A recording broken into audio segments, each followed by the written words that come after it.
almost everybody has at some point done something, been an other woman or another man, or just done something that is not noble. And yet, when we're in noble places, we can look down easily on people who aren't.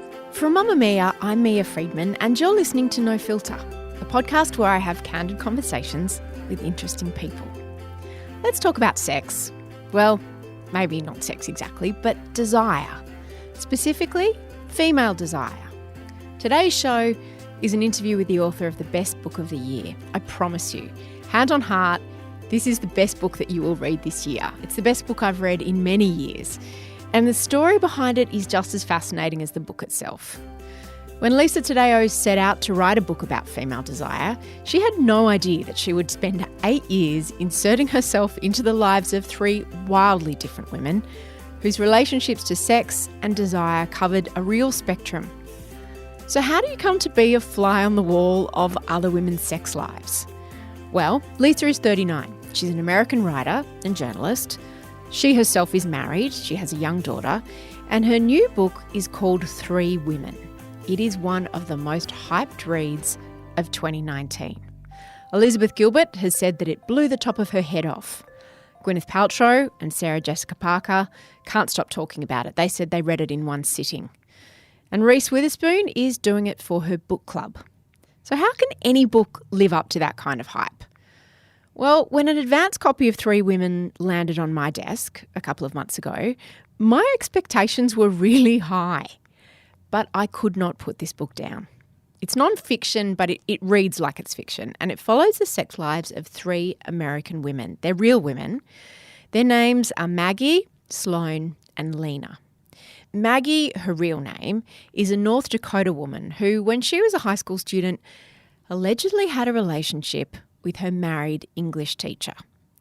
Sloane is a pseudonym. She's a restaurateur in America's New England area whose husband likes to watch her sleep with other men and women. And Lena, also a pseudonym, is a woman from Indiana who embarks on an affair with her high school boyfriend after spending years married to a man who never wanted to touch her. This book is just incredible, and at its heart is what exactly drives female desire. As soon as I finished reading it, I began stalking Lisa Taddeo on Instagram to find out more about her and the masterpiece that she's given us. When that proved unsatisfying, she doesn't have a very big social media footprint, probably because she's been writing this book for the last 8 years. I decided to call her up for a chat so that I could share it with you. Here's Lisa Taddeo. Lisa, how did 3 Women actually come about? I had written an article for New York Magazine called The Half Hooker Economy. And are you familiar with the Tiger Woods scandal back then? Okay. So the main sort of squeeze, alleged squeeze, if you will, was this woman named Rachel Yucatel. And she was like the ambassador of like the nightclub scene in Vegas and New York City. So I went and profiled her, I interviewed her, and at the same time I also interviewed a group of bottle girls, and I thought it was really interesting. So the story became more about the women working in the nightclubs and bringing the large bottles to the men with sparklers. Are they called bottle girls? I've not heard that. I suppose that was I'd forgotten about that whole expression when that side of life got unearthed around the Tiger Woods scandal. Exactly. And I think people were interested in that. People who weren't part of the community, who didn't go to clubs and whatnot. So anyway, I was very intrigued by the sort of, it was transactional, but quietly so. Like, I'll take you to Miami this weekend and buy you those Manolo Blahniks, but, you know, and you don't have to have sex with me, but, you know, if you don't, I'm probably not going to take you to San Francisco next week or whatever. So that was the story. So an editor, my current editor, contacted me after that story came out and took me out to lunch and basically said, do you want to write a book? And I was like, yeah, and, you know, I have a lot of fiction that I've been working on. He was like, no, nonfiction.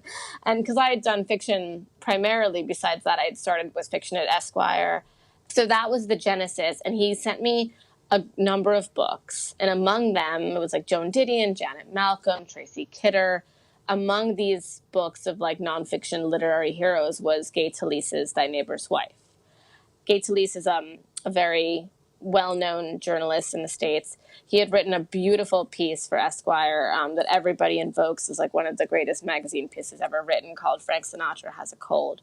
And he famously did not have access to Sinatra, so he wrote around Sinatra, and it was just a beautiful piece. So Thy Neighbor's Wife was taking the pulse of the sex and desire and passion in the States at the time, which it was published in 1980 or 81, and it was the sort of 70s, the swinging. What was most remarkable about it from a research point of view was that Mr. Talese was very involved in the research, meaning that he was doing the swinging. He worked at a massage parlor with happy endings as like the manager of it, and was, obviously interviewing employees himself to see if they were, proficient at the happy ending. So there was a lot of interesting. Lines got blurred. I would say that they did. And yes, so I read that book and I was intrigued by it, but I was also struck by how very decidedly male the perspective was. And, I got to thinking that not necessarily that I wanted to write a book about female desire, but that I thought a book about desire should be less about the acts and more about the feelings and the stories behind the acts. So that was the genesis, and that was the proposal I wrote for the book. So that was kind of how it materialized. How did you then go about finding the three women? In my proposal, I had suggested a family, because I wanted to keep it like sort of nucleic, like a nucleus of sort of connected people. So I was looking for either a man, a husband and a wife, or two, women who were married and with two children, ideally both of who would be like 18 and over, so I could talk to them about their sexual trajectory. So I had a family for a while. That was the first narrative thrust. And then I just started talking to a bunch of people. The main thing is I was in New York City, which is at once the kind of epicenter of sex and also like, the opposite, of the rest of the country. So I did a few cross-country trips, and on one of them, I found a place in Indiana that was so fascinating to me. The Kinsey Institute was nearby, and there was a doctor performing these hormone treatments on women who were feeling newly sensual in their like slimmer bodies. And I was really attracted to their stories. So I formed a women's discussion group around them, and that was how I found Lena, who was the first woman I found. And she was just completely the rawness and the fact that she was, in the middle of figuring out that she didn't want to be in a passionless marriage and embarking upon an affair with her high school boyfriend in like literally the day that I met her. So that was just the immediacy, all of that, the immediacy, the rawness and her honesty and willingness to talk to someone she had never met really spoiled me for the rest of finding subjects. But that was the first one. And what was your pitch to Lena? It wasn't like I told her what I was doing. At the same time, I didn't really know what I was doing. So I didn't know if I was going to write like 50 chapters on 50 different people or if I was, at that point I was like, okay, this town's interesting. I'll do like, 7 people in the town. So I said to Lena, I'm really interested in talking to you more for this book. I don't know what the book is about. I don't know how much of a part of it you'll be, if at all. But the only thing I do know is if we continue this, I'm going to want to spend a lot of time with you and go to breakfast and we'll hang out at your house with the kids and stuff like that. So that it was a weird pitch, but she was very amenable to it, mostly because, she didn't have a lot of people that she wanted to talk about this new part of her life with, because she was in a very traditional world. And I was somewhere in between a therapist and a friend, plus a stranger who didn't know the rest of her world. And so I think there was a safety in that. Honestly, it was kind of a perfect storm for both of us. So I think that's why it worked. But it definitely was. It was organic and completely, finding her was difficult. But once I did, I was like, oh, okay, this is easy. This is great. This person's perfect. So that answers my question about what was in it for her, because it's like, yes. Would you like to be sort of studied and expose your life to a complete stranger? Right. For what reason? But I suppose part of the underlying theme of your book is that desire lives in this parallel universe that women often don't even talk about to each other. Yeah, totally. And specifically with Lena, she didn't have any, like, she had tried talking to some friends, and, I mentioned it a bit in the book, but there were some friends who were like, your husband has a job, you have 2 children, everybody's healthy, you live in a very, for the area, she lived in one of the nicer houses, in the town. And they were like, why do you need more? And yeah, I think that's really difficult. So she tried to talk about it and people didn't listen. And she was not the type of person to get a therapist. So I was this in between. So what did you do? So you actually moved yourself to the town. How long ago did you spend time with Lena? Or, I mean, in everything I've read about the book, it talks about you spent time with these women over a period of 8 years. Was it concurrent, consecutive time with each woman one at a time, or did you dip in and out of their lives over that whole period? So it was basically concurrent, successive. However, I definitely went back to ask questions throughout. But for the most part, like with Lena, I mean, there were also several other people that I was profiling and I'd moved to be near, like Los Angeles, DC, because I was looking for a cosmopolitan, larger city. So when I was profiling someone in Los Angeles, where I had moved to after I was with Lena. So I had been with Lena for like a year and a half, like in her town, and then had all my notes from her, and had written maybe like 10,000 words or so, and then took her story with me to Los Angeles, and I would hang out with the men in Los Angeles, like whenever he could, like let's say the morning, and then I would write Lena's story in the afternoon. So that was kind of and that was sort of how it worked with everybody else. Like I would write while I was with the new person, but I would also check back in. I would go back and see them, or I would call them and text with them. And how did you afford to do this? So, I mean, my advance was nice. However, when my editor and I talked about it later, he's like, I worked it out. And it was like, you were making because it was supposed to be for 2 years. And he was like, you were making like nothing a year, in the end, especially after taxes and all that. I was still writing things for magazines. My parents had passed away, so I sold their house. So, I had some money from that. I definitely, it got very difficult, and it was very, very hard. And it's funny because at the same time that I knew that if I just handed it in, I could move on to something else. I don't know, it was like, I wanted to get it right. And it's not like I was trying to be a perfectionist. It was just, I was in this in between I can either hand this in now and start making money, but if I hand it in and it's not good, then that's sort of kind of, the end also. How long after you started spending time with Lena, she's having an affair with a high school boyfriend that she's reconnected with, I think via Facebook. How long did it take until she opened up to you about her origin story? Fairly soon. When it came, the thing that someone asked me about before that's very interesting to me is, she told me about this rape that had happened to her as a young woman in high school. And the first time she said it to me was very it was actually at the discussion group, so it was in front of everyone else too. But she said it very casually.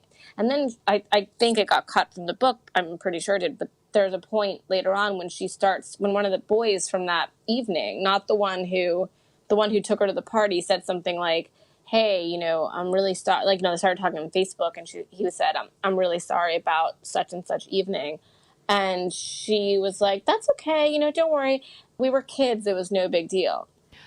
And wow. The reason it's so, I do it very shortly in the book because that's how she sort of had metabolized it. And I think that's interesting. I wanted it to be in there, but I also wanted the way that she had sort of subverted it, because that's important to show. And I asked her a lot about it, and it's not like, I didn't get the sense that she was trying to keep things. I mean, she would tell me in detail what she remembered, which wasn't much, but in terms of her feelings about it, she did say something to the effect of, if I had to really, if I had to think about it, it's what kind of stamped me as, in my mind, I was like, I'm a slut, and that's what, even though I had not kissed or done anything with anybody else in college, and that, that's such a trenchant thing. And it was very, but yeah, she told me about it fairly early on, or all of us in a room. So the sex scenes in the Lena story, not the rape, but the ones where she's having the affair, are probably the most graphic of the three women. yeah. How did that, I mean, it was almost like you were in the room. I assume you weren't in the room? I wasn't. I would often go with her when she was meeting him, and I would like sort of hang back, because what I wanted to do was be able to go to the same place she had been and capture like the sounds and the smells at the same time of day that she was there in the same weather, which is creepy, but I wasn't like there. No. The reason, the first reason is I definitely made a conscious decision to make her sex scenes the most graphic, because one, she was finding herself in those moments in a larger way than either of the two women were. It was the actual physical aspects of it where she was, I mean, she said that like, I mean. She was having her awakening, you were saying, in a way that the other two women weren't. Exactly. And then as far as the getting it right, you know, beyond the sort of wanting to be in the same basic space that she had been, she also was writing it to me on Facebook, like almost immediately after it happened, specifically, like just down to and I would ask her questions, but it with the other women and other people who didn't make it into the final cut, it was always a little bit more difficult. I would always ask, like, sometimes I would ask 50 questions around the same, you know, like what the man's, you know, penis was doing, you know. But with Lena, it was always, she just knew exactly what, not what I wanted to know, but what was important to her. It was like someone was having sex for the first time and describing the feeling to an alien who had never known it. The story that opens the book is, or the woman that opens the book is Maggie, and she's having an awakening of a different kind in that she's sort of experiencing her first love, and unfortunately it's with her teacher. How did you find Maggie? I was in a different town in North Dakota, sort of chasing down this rumor I'd heard that a group of immigrant women were working as waitresses during the day at this cafe, and then at night were being shipped out to the oil fields to be prostitutes for the men who worked there. So I thought that it was very interesting, and I was like, this will be a good, you know, sort of second story.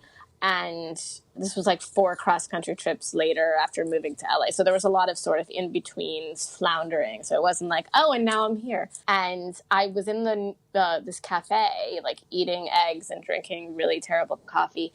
And I was reading the local newspaper, and Maggie's trial had just ended. And what was so shocking to me about it was that there was no actual intercourse, 1. 2, it was consensual. It was, the alleged affair was consensual. And that to me was just, you know, I was like, there's something here. And then the other thing was that, you know, beyond the fact that, you know, the trial outcome was very strange to me.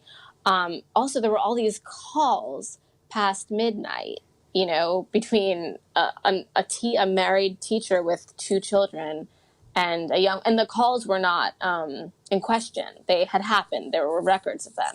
And the fact that people were just going, oh, he was just helping this young girl. Now, I've not been on the phone past midnight with anybody that I wasn't sleeping with. So, you know, and I would wonder how many people, you know, in terms of, you know, male, female, you know, where it's not just friends, and it's certainly where it's not an older person. So I called her mother's house that I found in the white pages, and I just, you know, they had a lot of bad experience with the media. Maggie was sort of categorized as a sort of Lolita. So it was difficult for them to open up, but then I sort of introduced myself. I told them what I was doing, which was, I don't know what I'm doing. That great pitch of yours. Yes. It was the best, because it's like, people are like, okay, well, you know, we'll see what it is. And then I was driving there the next day. I had abandoned that other story because I just felt like Maggie's was, again, immediate, had just happened. And, you know, she was in pain. And so that was that. All the 3 stories, and we'll get to Sloane in a second, but all the 3 stories are about a type of subverted illicit desire.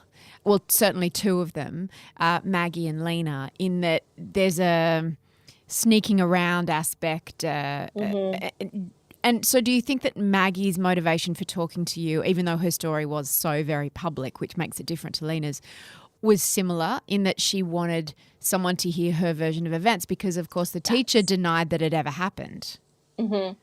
I think that Maggie's story being denied by almost everyone was just maddening, beyond all the pain. It was just kind of like the gaslighting of it to her felt so. So, yeah, I mean, and, that was one of the reasons that with Maggie's story, I didn't want to change, anyone's name really. But then in the beginning, so that was another difficulty for finding people because I was like, I'm not going to change names. I'm going to talk about your deepest, darkest desires. I know. So, yeah, I think with Maggie, it was a similar thing, and I didn't want to change her name specifically because I wanted her story. That wasn't important. The other two women, it's not, who they are in the world is not important. And I think it's better if it's not for them. But for Maggie, I think the opposite is true, or I hope the opposite will be true. How was she treated in her town? What did you see as far as the way she was treated? Because the teacher that she had the affair with, he was very, very popular in the town and among the students. The thing that, was probably the most shocking to me was she sort of had this protest after the trial, which, she had held up these signs with her brother, and it was just her and her brother holding up these signs. And you can actually look at it online. And the protest was her and her brother, and then there was a counter protest that same day. And it was all the, like 99%, I think, of the young women from his, like the, 14, 15, 16-year-old girls he was currently teaching, or not even the ones he was teaching, just girls at the school who didn't know Maggie at all because she had graduated several years prior.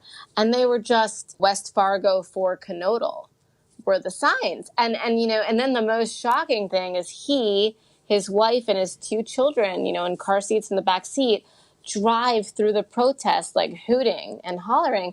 And one of the kids or the wife is raising her fist in the air, like in victory. And then there's this little white dog pressed between the teacher's chest and the steering wheel, which is like this shocking. It's like the little white dog it's just like a very crazy image. And the fact that they're driving through it in victory, like let's say nothing happened and this young woman had completely made all of this up. Okay, let's say that that's what happened.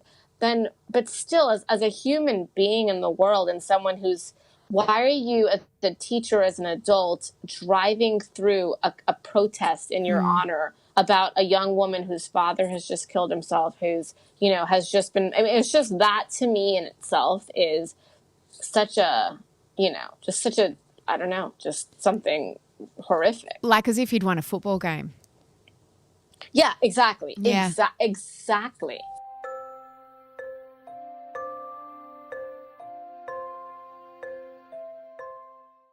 I want to talk about Sloane because she's different to the other two. She is, explain to me Sloane's story.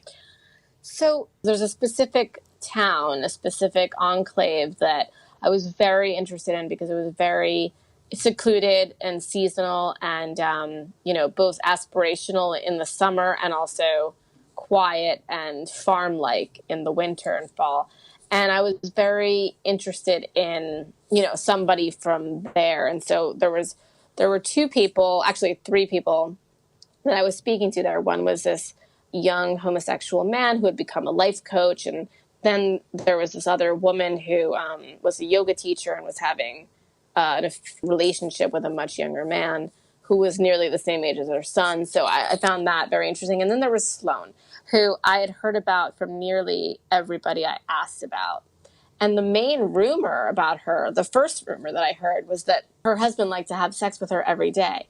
But the most shocking part of it was that she was okay with it and, in fact, liked it. And that was like this sort of like, that was the nuts rumor. And I was like, okay, that sounds like that doesn't sound bad. I mean, that sounds like a really, she likes it, so that's okay, but everybody was like, can you believe that? And I was like, I mean, It's Yeah, funny it's you say nice. that. I'm laughing, but then I'm remembering that I once heard that rumor about somebody and And you're like, everyone was just yeah, gobsmacked by it. totally, totally. Yeah.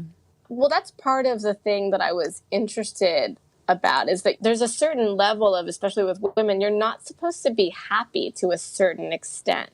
And that was what took me with Sloan Story, because at that point I was looking for something that was hopefully a bit more positive, because Lena and Maggie had both, there was a lot of pain there, and so I was looking for something that was a little bit different. So to start with, I was intrigued by that.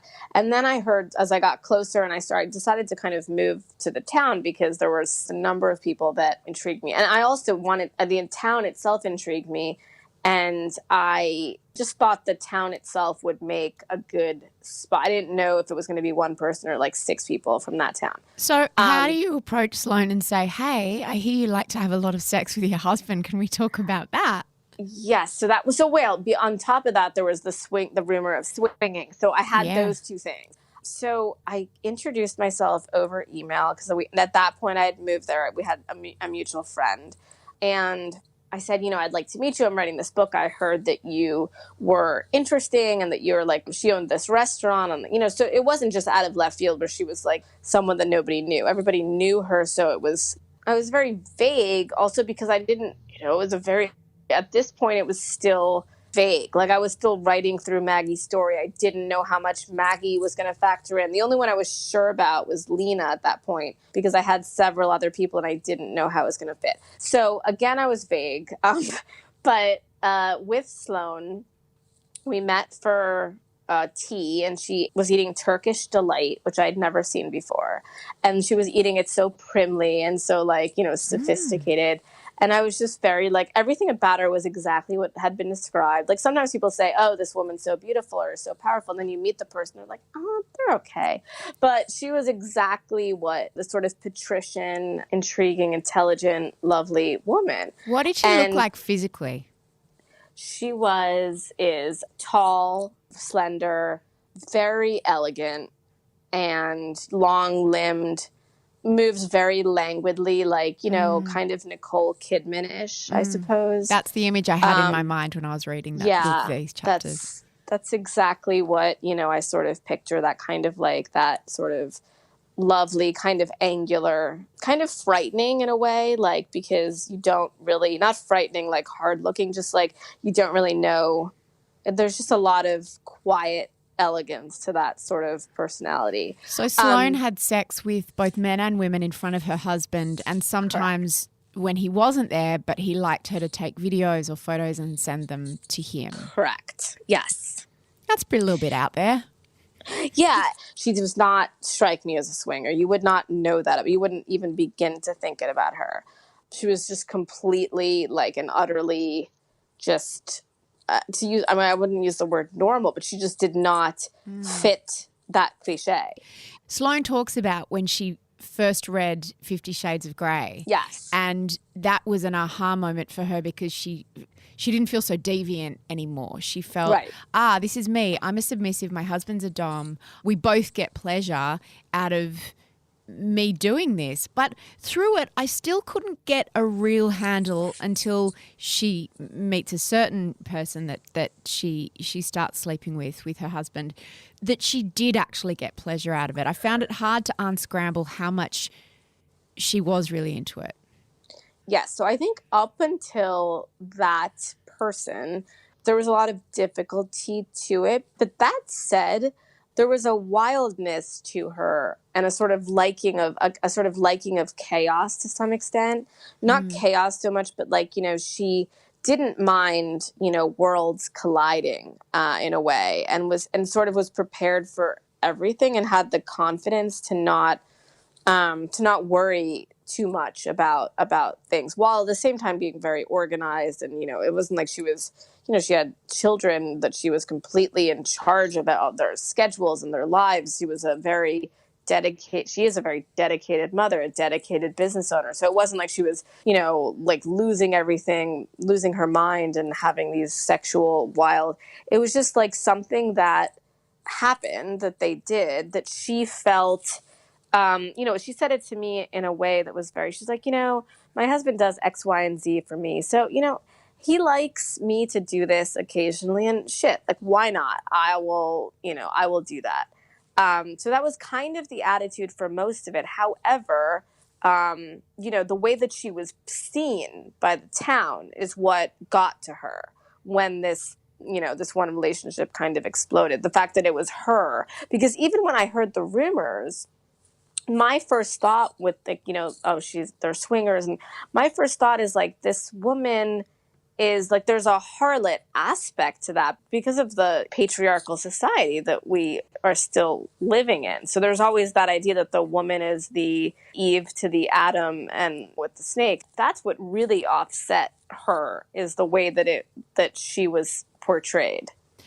I found that what was so extraordinary about the book is that I mean, apart from all of it, is that I didn't judge. And you actually write in the prologue, you say, I set out to register that the heat and sting of female want so that men and other women might more easily comprehend before they condemn. That suspension of judgment, because it only occurred to me at the end of it that all three of the women were having sexual relationships with someone else's husband as part of their story. But you managed to sort of suspend judgment through all of that. Was that a conscious choice? Yes. I mean, what's conscious to me, and what has been in almost all of the writing that I've done, whether it's fiction or nonfiction, was that, I always think that, like, people act as though they've not been in certain situations. When you start talking to a group of people, almost everybody has at some point done something, been an other woman or another man, or just done something that is not noble. And yet, when we're in noble places, we can look down easily on people who aren't. And that was something that I really wanted to show that with nuance, because we're in one place until we're in another. And when we're in that other place, we go, oh my God, like, we're selecting paint with our husbands for our child's nursery. And we're like talking to a single friend on the phone who's saying that, she can't stop seeing this man who won't commit to her. And, it's easy to go, oh my God, just get out of that. And it's that feeling that I had seen, like when I was researching Lena's story, I think it's in the prologue, but I was talking to a friend back in New York who said, my God, that's so pathetic. And I'm like, it's pathetic? You did the same thing with a hedge fund manager for 6 months. It's pathetic to you because this person's living a different life in a different part of the world. And, you see it as being pathetic because it's not the same trappings. It's not the same car. It's not the same, whatever. The person makes this amount of money instead of this amount of money. It doesn't make it any different. The desire is the same. The fear, the panic, and the glory of it is the same. How did you know when to finish? My editor at Esquire said to me, Lisa, at some point you have to just stop reporting. And I remember him saying that, and I was like, he's right, I got to do it. And then 3 years later, I was like, okay, I'm just about ready to wrap up. I didn't know. I just, the end of the reporting and then the turning in of the book was actually a lot quicker than I thought it was going to be. It got to a point where, I handed in a draft to my editor with about, I think, 10 people or so. The three women were the largest chunks, but I had all these other pieces in there. And, we started whittling stuff away, and it just became very clear that the three women were the most important, and that their stories, were like what it should be. So the other thing that the three of them had in common were questions around sex and power for all three of them. How did you see that when Me Too happened 2 years ago? And did that sort of change the way either the women saw their stories or the way you saw their stories? For me, no, I don't think for me so much, because on the one hand, I think that, the book is about desire. Desire and Me Too are for women, I think, can intersect, but for the most part exist on separate planes. Like the way we should demand to be treated in the world and the world of men, or the world of, social, the people in charge socially and sexually, and the people who are, inferior the non-alpha in the relationship. The way that should happen is the way that Me Too is making it be. But the way that these women felt was not really, it had nothing to do with that. That said, for Sloane, I think it didn't change her relationship with her husband or with the men that they were with. What it did change was there was this moment, she told me, where she was in the restaurant that she owned, and some man, that she knew came up to her, and he introduced her to his friend, and he said, "This is so-and-so." And the friend put his arms around her and said, "Oh, it's so great." And it's like, "Can I get a kiss?" or something like that. And she said, like 2 years ago, 3 years ago, whatever, I would have just kissed him on the cheek because, why not? And she's like, now I was like, no, I don't know you. Why would I kiss you on the, And so I think if Maggie's story and trial had happened post Me Too, I think it might have been a very different outcome. However, it also might not have been, because it's North Dakota. It's not Los Angeles or New York or DC or Sydney or London. So I think that that's an important thing. Also, though, however, I do think that if Maggie's situation had happened during Me Too, she might have looked at it differently, or again, she might not have. So I selfishly want updates on all of the women, and I want you to keep telling me what's happening to them. I felt so bereft at the end when I was like, because it's not like the stories necessarily tie up with a perfect bow, because this is life, right? Right. Maggie is doing very well. She is a social worker. She is, really doing very well. When I found her, it was not so good. But now it's, she's really sort of coming out of that in a really remarkable way. Sloane is doing very well. And Lena, is doing very well. She's in a new relationship. And, there's a lot of the same things that are happening. So there's a little bit of a cycling there. But however, to the extent that we all kind of cycle through things that we don't really get, it's not like we learn from our mistake. We do sometimes, and then sometimes we just are not ready to. Finally, the three women in your book are all predominantly straight. Sloane is bisexual, but I would even argue whether that's something she's into of her own free will or just something she kind of does to please her husband. But did you look at the desires of any queer women, and were they different?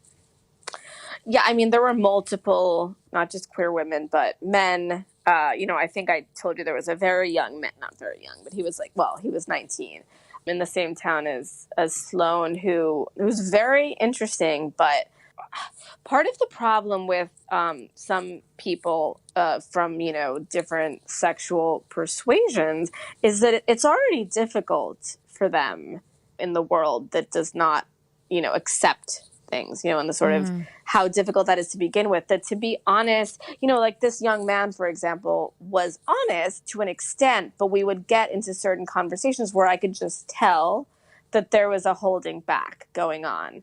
That he wanted it to sort of be a sort of victory story, which I knew from other people was not the case. And so I could tell, I knew for a fact that I was not receiving the whole truth. So that was part of the problem with some of the people. I'm sorry, you're asking what? About queer women, whether their desire sort of trajectory, or is it different? I do think it's different. Just like in Sloane's relationship with women, she recognized, because she had several girlfriends in college and afterwards, that were much easier for her. That even though, she just felt, she always wanted to do both, which was an issue because, she was like, women would often feel fear for that. So Sloane was, in a sense, the sort of male in the relationship in that sense. So, and because she wanted men, I think that if she wanted other women, it would have been, I don't know. I don't know if I'm explaining it correctly, but yes, it was much different. And it was very interesting to me. And I think it would be a whole other book. But, the main point for me was, I do believe that these three people, who happen to be three women, are so, their sort of passions are very universal, and their the feelings are universal. So, and I found I found more of those feelings of those three people and the honesty that they provided in these three people than I did in almost anyone else. They are three extraordinary women in stories told in the most extraordinary way. Your book's been described as a masterpiece. I would absolutely agree with that. I really think it is. I can't wait, no pressure, but to see what you do next. I'm now going to dive deep into your back catalogue and read everything you've ever written. Is there going to be a sequel or an update? I mean, I suppose you're probably done with this part of your life. Yeah, I mean, I don't know to that extent what there will be. The next thing that I have coming out is a novel from Simon & Schuster next summer. So that is the sort of, it will be different. However, it will be a lot of the same themes because there's been so much that, so much I've found and heard and, that I wanted to put into something else that like I wasn't allowed to, talk, but, there are people who dropped out and stuff. So there is still, the idea of the notion of desire and what we are allowed to feel and what we feel and what we don't feel is, something that I will probably never tire of. Well, it's something that stayed with me and will stay with me for a long, long time. Your book is just absolutely brilliant. Lisa, thank you so much for taking the time. And when you're in Australia, I can't wait to meet you. Same here, Mia. I would absolutely love that. Thanks for listening to No Filter. And if you haven't already got it in your hands, get to the bookstore, get online, order a copy of Three Women. I cannot stop thinking about this book. It has stayed with me in a really interesting way, like not a heavy way, unlike any book I can remember reading for so many years. All I want to do is talk to people about this book. So please read it so that we can talk about it. To buy Lisa's book, you can head to apple.co/Mamamia or to any good bookstore. And if you're looking for something else to listen to, check out our sex and relationships podcast called Sealed Section that tackles a lot on the subject of female desire. No Filter is produced by Eliza Ratliff. I'm Mia Friedman. You can find me on Instagram or Facebook at Mia Friedman or sign up for my newsletter where I write about all kinds of things at miafriedman.com.au.